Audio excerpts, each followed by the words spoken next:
Two Northwest Arkansas business partners released their first video game last week after starting their company right before the pandemic. 5 News reporter Parker Abels met with the co-founders to hear what all went into making this game.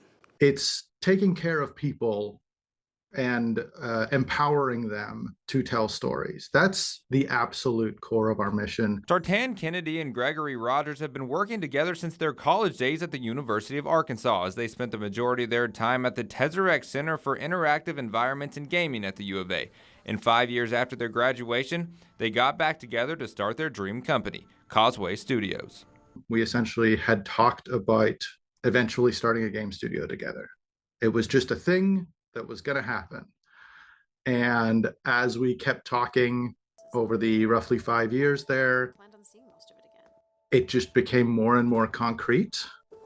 And eventually we just kind of got to the point where we had a name, we had talked about the games we wanted to make, and we just realized it's time to do the thing. And on January 13th, they finally released their first game, The Haunting of Joni Evers. It's kind of a bit of a haunted house game where our titular character, Joni Evers, explores her family home one night as she deals with family estrangement and trauma and reconciliation, and goes through a whole host of supernatural occurrences as she and the player explores her family home. And this game took way longer than just 5 years of Causeway Studios' existence. Even though this is our debut quote-unquote title at Causeway, it's kind of the culmination of a lot of time spent over the past decade and a half. And with their first game released, they have no plans of stopping. Forward, we have plans for a couple more games already, and we're going to be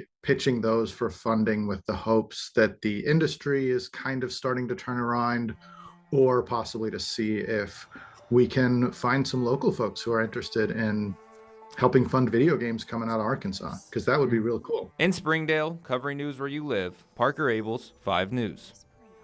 The Haunting of Joni Evers is available on both PC and Mac, and they say they hope to move to other platforms in the future, such as Xbox and PlayStation.